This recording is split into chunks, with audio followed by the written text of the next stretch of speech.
E aí, pessoal, tudo certinho? Então, a prova é depois de amanhã. Você agora tem que estar só fazendo os detalhezinhos finais de aprovação, né? A organização final para garantir essa aprovação depois de amanhã na prova de vocês. Então, eu vou conversar algumas coisinhas rápidas, relembrar alguns temas importantes, tanto no que diz respeito ao direito material, quanto no que diz respeito à peça, tá? Vou começar com o direito material. Quero lembrar a vocês dois pontos, na verdade tem 3 pontos de direito material que eu quero lembrar rapidamente nessa revisão. Primeiro, desapropriação. Eu quero te lembrar que a desapropriação se divide em 2 fases, né? Nós temos uma fase executória, em que o Estado executa o dinheiro e entra no bem, né? E a fase prévia, que foi a fase declaratória. Na fase declaratória, o que a gente tem é a declaração de utilidade pública e interesse social. Então, primeiro, o Estado faz uma declaração informando que tem interesse público na aquisição do bem. A ideia é essa, começa desapropriando por meio da declaração. Ele efetiva uma declaração de utilidade, necessidade pública ou interesse social. Essa declaração é feita por decreto ou lei. E aí, algumas consequências decorrem da declaração. Vamos lembrar? Primeiro, declarada utilidade pública ou interesse social, o bem, ele passa a submeter à entrada do Estado. O Estado pode penetrar no bem para fazer medições, para fazer avaliações no terreno. Esse é o primeiro ponto. Daí, vai ocorrer o que a gente chama de fixação do estado do bem. Ele vai dizer, querido, você pode fazer o que você quiser no bem, mas eu não pago. Só serão pagas as melhorias que forem feitas após a declaração, se forem benfeitorias necessárias ou benfeitorias úteis autorizadas, né? E aí, essa declaração tem um prazo de caducidade. Cuidado com o que acontece na sua prova. Se ele te disser que a declaração foi de utilidade pública ou interesse ou de utilidade ou necessidade pública e o Estado foi executar mais de 5 anos depois, decaiu. E se for uma declaração de interesse social e o Estado for executar mais de 2 anos depois, decaiu. Então, a declaração de utilidade e necessidade pública decai após 5 anos, a de interesse social decai após 2 anos. Considerando dentro do prazo de caducidade, passa-se a fase executória. E aí eu lembro a vocês, a execução é mais ampla, né? Quem pode promover desapropriações?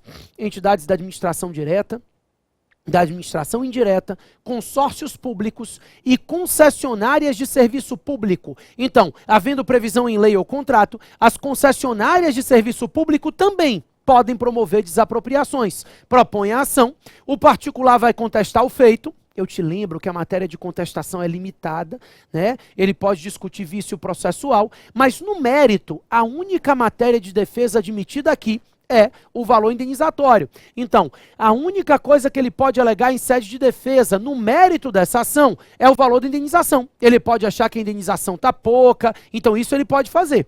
Em razão disso, essa declaração de utilidade pública ou de interesse social, ela não pode ser questionada na ação de desapropriação, né? Então, ele discute valor indenizatório, ou então ele discute matéria processual. Com qualquer outro vício, ele vai ter que discutir por meio de ação direta. Daí, o Estado pode requerer uma liminar de emissão na posse, né? É possível que haja emissão provisória na posse do Estado. Para isso, ele vai ter que fazer uma declaração de urgência e, em no máximo 120 dias dessa declaração de urgência, porque a declaração só vale 120 dias e não é prorrogável. Então, em no máximo 120 dias, ele vai ter que depositar em juízo o valor incontroverso e, ao efetivar esse depósito, ele vai se emitir provisoriamente na posse do bem.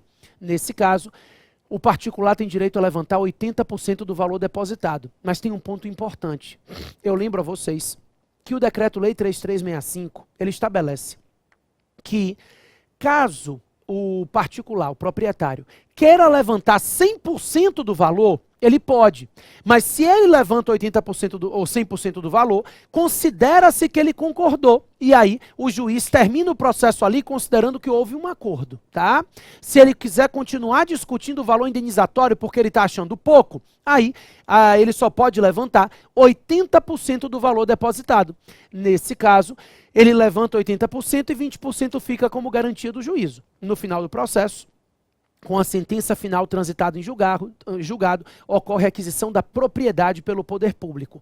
Aproveito para te lembrar, ainda na desapropriação, porque eu tenho 5 dicas para vocês. A primeira é a desapropriação.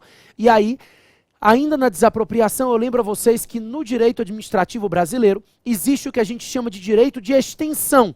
Ou seja, se o Estado desapropria parte de um bem e deixa uma área remanescente isoladamente inaproveitável, você, particular, pode, na contestação da desapropriação, requerer a extensão da desapropriação.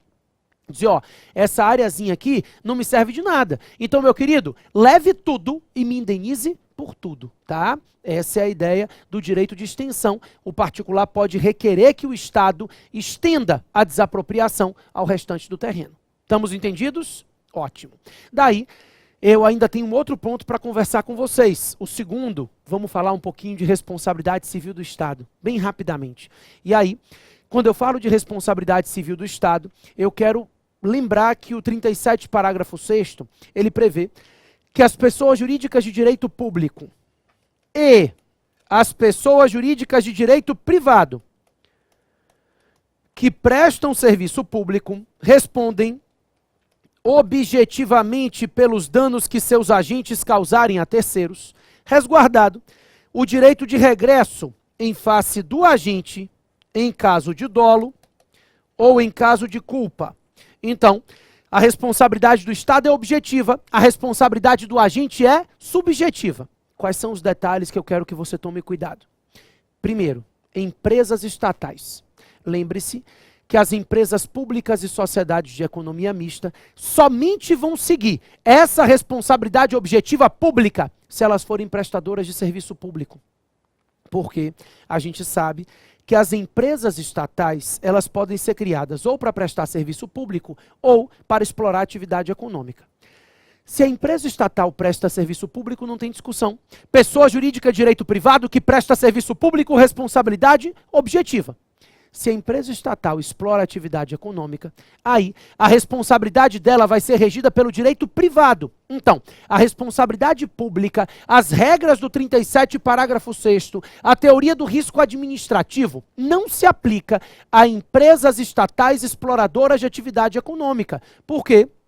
Elas não são pessoas de direito público e elas também não são prestadoras de serviço público. Logo, a responsabilidade delas é regida pelo direito privado. Responsabilização privada dessas entidades. Não se aplica a responsabilidade civil pública, certo?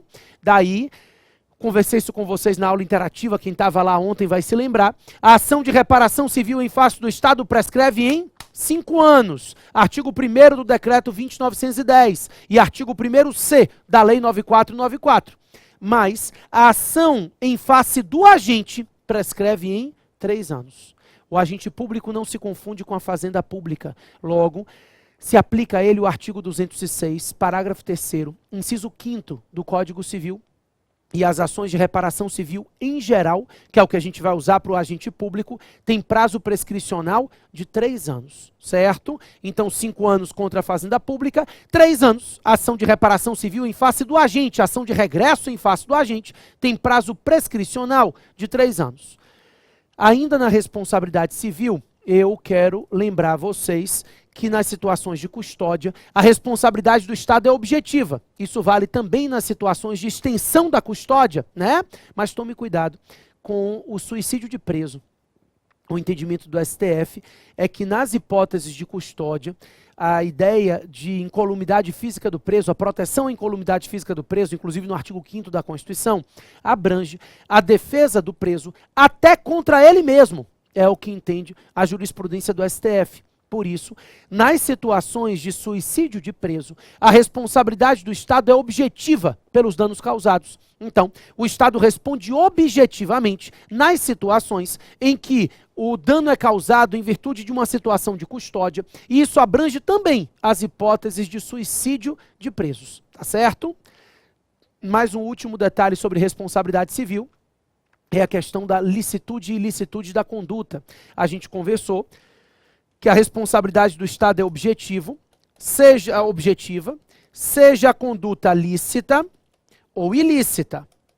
Quando a conduta é ilícita, É simples. A responsabilidade é objetiva em virtude do princípio da legalidade. O agente público pratica uma conduta ilícita, viola a legalidade, a responsabilidade do Estado é objetiva. Ele responde objetivamente em razão da ilicitude praticada nas suas atividades. Agora, quando eu trato de uma conduta lícita, a situação é diferente. A responsabilidade do Estado em decorrência de um ato lícito, ela é uma responsabilidade objetiva, desde que eu consiga comprovar que essa conduta lícita do agente ensejou a mim um dano anormal, diferenciado. Ou seja, eu consiga comprovar que eu fui especialmente prejudicado no benefício de toda a coletividade. Então a ideia é de que se eu for especialmente prejudicado no benefício de todos, eu tenho direito a ser indenizado. A responsabilidade do Estado em decorrência de uma conduta lícita, ela é objetiva. Mas para isso, eu preciso comprovar o dano anormal e específico, porque a responsabilidade por atos lícitos se baseia no princípio da isonomia, da igualdade. É o fato de que para beneficiar toda a sociedade, se causou a mim um dano diferenciado, um dano especial, um dano anormal e diferenciado em relação ao resto da coletividade. Tranquilo? Então, o Estado responde por atos lícitos também. Lembrando que o direito administrativo brasileiro adota a teoria do risco administrativo e, por isso, se houver exclusão do nexo de causalidade, o Estado não responde. Então, preste atenção nos casos concretos trazidos, se há alguma situação de caso fortuito, de força maior ou de culpa exclusiva da vítima, que é o mais famoso nas questões de prova de OAB, tá? Então, se ele trouxer um caso concreto, você pode checar se não há caso fortuito, força maior e culpa exclusiva da vítima, porque se houver, está quebrado o nexo de causalidade, consequentemente está excluída a responsabilidade, tá? O terceiro tema, ainda de direito material, antes de partir para os dois temas de processo.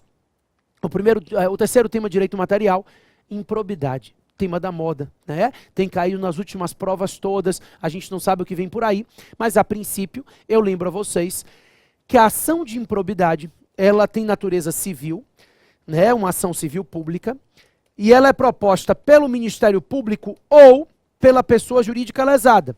Então, o Ministério Público ou a pessoa jurídica lesada propõe a ação de improbidade. Lembrando que essa pessoa jurídica lesada pode ser qualquer entidade da administração direta ou indireta, mas também pode ser uma das entidades privadas que recebem dinheiro público, tá? Entidades privadas que recebem dinheiro público também podem ser lesadas por atos de improbidade e também podem propor a ação.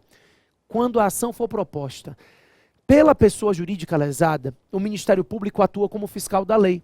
Então, a participação do Ministério Público na ação de improbidade é indispensável. Ou ele é autor, ou então ele atua como custos legis, como fiscal da lei.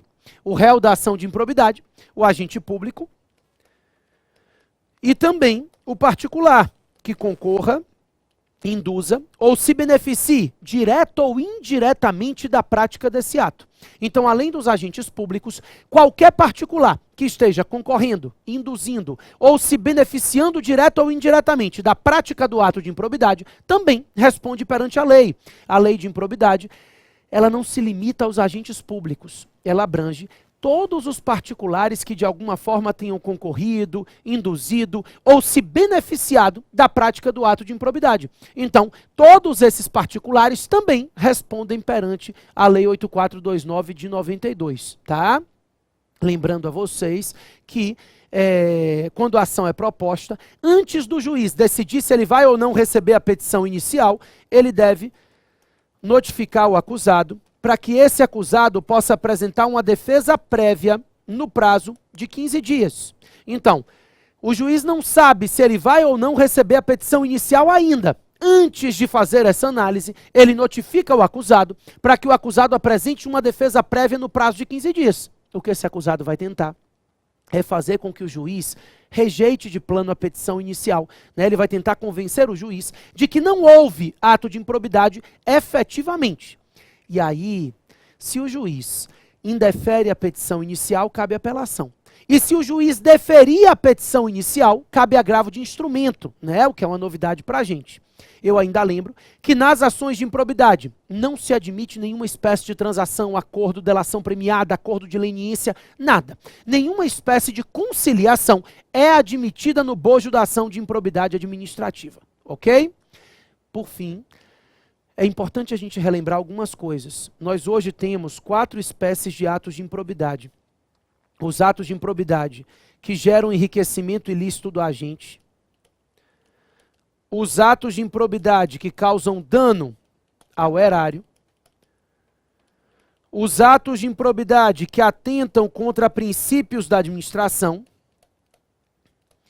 E, por fim, nós temos um ato de improbidade bem específico, que está no artigo 10A, que é o ato de criar, manter ou ampliar indevidamente um benefício fiscal em relação ao tributo do ISS.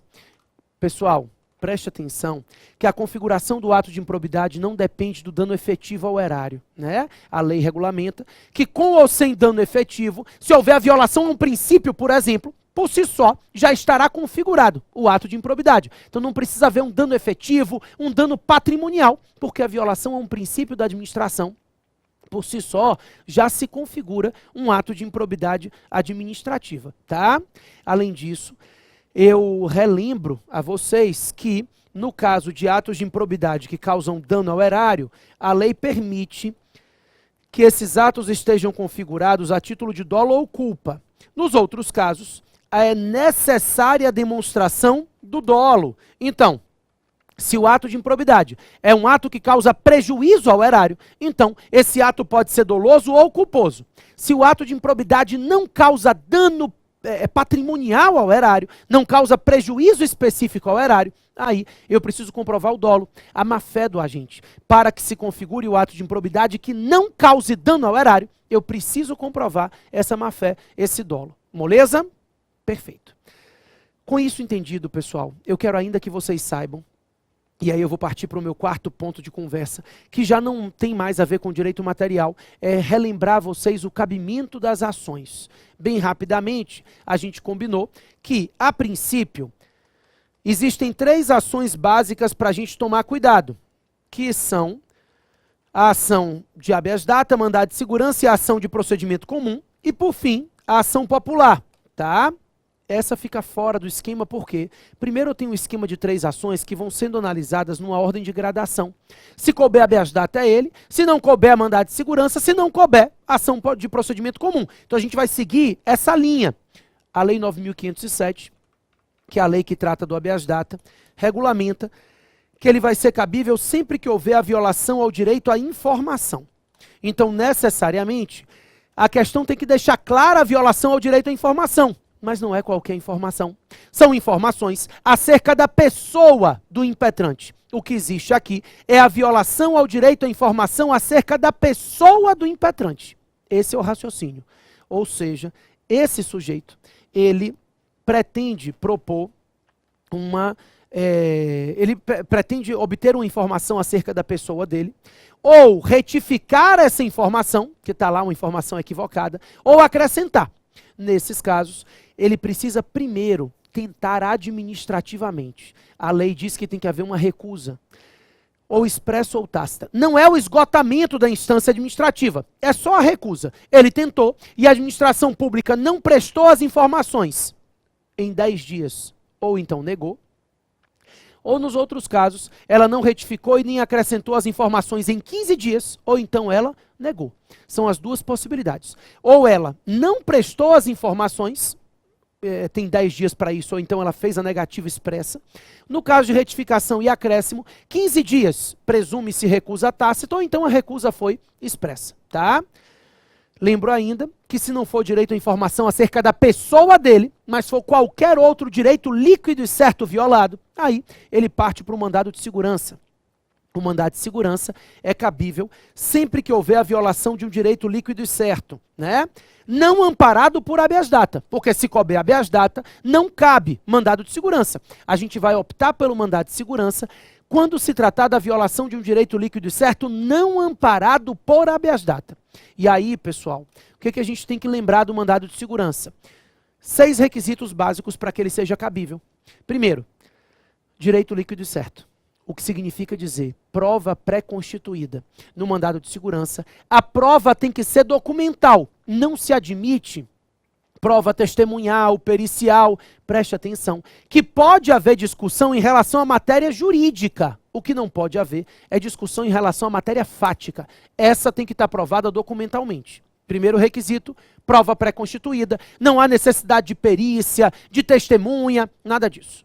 Segundo, prazo decadencial, 120 dias contados do conhecimento do ato coator. No momento que ele toma conhecimento do ato coator, conta-se um prazo decadencial de 120 dias para a possibilidade de impetração do mandado de segurança.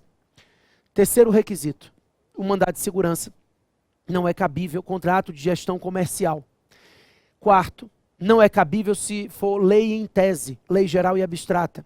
Quinto, não cabe mandado de segurança se você quiser receber a indenização de valores anteriores à impetração. Nesse caso, o mandado de segurança não é substitutivo da ação de cobrança. E sexto, não cabe mandado de segurança se a decisão for passível de recurso com efeito suspensivo ou se for uma decisão transitada em julgado. Nesses casos, não tem como optar pelo mandado de segurança, tá? A ação de procedimento comum é cabível em todas as hipóteses, mas ela é mais adequada nas hipóteses em que não caiba o mandado de segurança. Cabendo o mandado de segurança, ele é a ação mais célere, mais útil para o sujeito. Não cabendo, é possível a ação de procedimento comum, eu posso partir para as vias ordinárias sempre, né? O artigo 319 do Código de Processo Civil estabelece as regras dessa ação de procedimento comum, essa ação ordinária, porque a gente não fala mais em rito ordinário e sumário, mas é uma ação ordinária comum, né, que é uma ação que vai ser utilizada sempre que não for possível a utilização das ações especiais. A gente sempre vai ter as vias ordinárias para serem utilizadas. E por fim, a ação popular. A ação popular tem um cabimento totalmente diferenciado, porque a ação popular ela é cabível todas as vezes que a gente estiver diante de uma situação em que o cidadão queira anular um ato lesivo ao interesse público. Então, o que acontece na ação popular é simples. O sujeito que está propondo a ação não é alguém que foi diretamente prejudicado pelo ato. A ideia é bem fácil, pessoal. Diante do mesmo ato, a gente pode propor mais de uma ação. Se a ação estiver sendo proposta pelo sujeito que foi diretamente prejudicado pelo ato, que teve seu direito líquido e certo violado, ele pode impetrar um mandado de segurança. Agora, se essa ação for proposta por um cidadão que estava acompanhando a prática do ato, entendeu ele ilícito, aí, nesse caso, se ele é ilícito e um cidadão pretende anular esse ato que é lesivo ao interesse da sociedade, ação popular. Ou seja, ele está representando a sociedade e não ele mesmo. Ele não está querendo resolver o problema dele, mas sim da coletividade. Na ação popular, esse cidadão está lá como representante da sociedade nessas ações. Bacana? Pessoal, último detalhe, a quinta e última dica para vocês, ainda na parte processual. Eu não tenho como adivinhar qual é a peça que vai ser cobrada. É impossível a gente analisar isso. Mas as peças que vocês têm mais dificuldade não são as que são mais fáceis de serem cobradas, não. Eu não vou adivinhar nunca. Vocês sempre mandam para mim essas mensagens. Professor, qual é a sua aposta? Eu não tenho aposta, tá? Eu não sou apostador, eu sou professor. Então, não adianta eu lhe dizer qual é a peça que eu acho que vai cair. Eu não sou palpiteiro. A ideia é de que você está preparado para fazer qualquer peça. Se preocupe com a matéria, o mérito dessa peça. Mas eu tenho mais um detalhezinho de direito processual que vocês às vezes têm dificuldade. Rapidamente, eu quero lembrar a vocês a diferença de estruturação dos recursos. Vamos lá. Primeiro, se for um agravo de instrumento, o agravo de instrumento, ele é interposto diretamente perante o tribunal. Não há folha de rosto, tá? Então, você vai endereçar o seu agravo de instrumento ao relator ou ao presidente do tribunal. Eu prefiro o presidente, tá? Como eu te falei, no 23º exame eles botaram no espelho para eliminar relator, mas aceitaram o presidente também. O presidente depois distribui. Então, a princípio, você vai endereçar o seu agravo de instrumento para o presidente do tribunal. Não se esqueça de pedir a montagem do instrumento, né, juntado daquelas cópias obrigatórias, e de indicar o nome e o endereço dos advogados, do agravante e do agravado. O fato é que você interpõe o agravo de instrumento sem folha de rosto, diretamente perante o tribunal.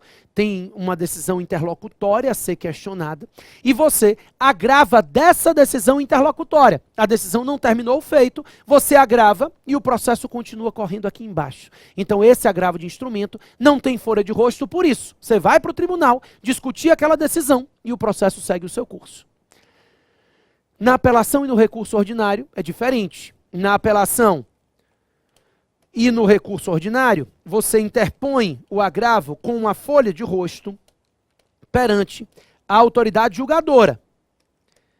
Essa autoridade que proferiu a decisão, que a gente chama de juízo aquó, ela então vai remeter o processo para o tribunal. A autoridade, o juízo, ad quem?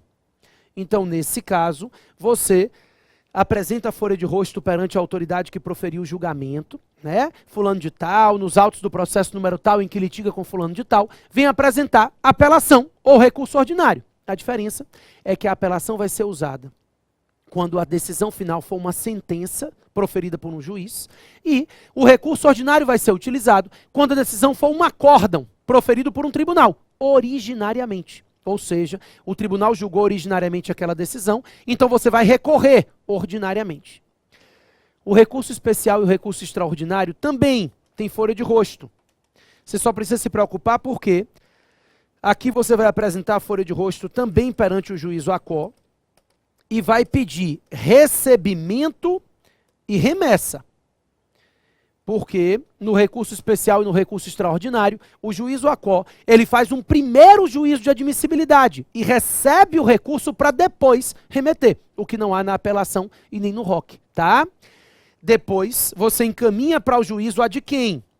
Lembre-se que tanto no recurso especial quanto no recurso extraordinário, você vai ter que abrir um tópico dizendo que a matéria foi pré-questionada e no recurso extraordinário, além do pré-questionamento, você vai ter que discutir a existência de repercussão geral. No recurso especial, não. Mas no recurso extraordinário, sim, você discute essa repercussão geral.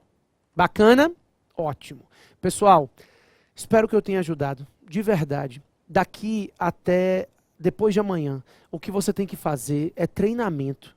Não vai descansar no sábado, não. Esse negócio de descansar. Você descansa no domingo de manhã. Acorda na hora que você quiser. Eu quero que você treine amanhã, tá? Tire o dia de amanhã para treinar a peça, para analisar casos concretos. No livro tem vários. Vai analisando, dando uma olhada neles e vai vendo como você solucionaria, né? Para que você tenha uma gama de argumentações que podem aparecer na prova amanhã. Como eu já disse a vocês, você começa a prova pela peça. E depois que concluir a peça, você parte para as questões. E tenha tranquilidade.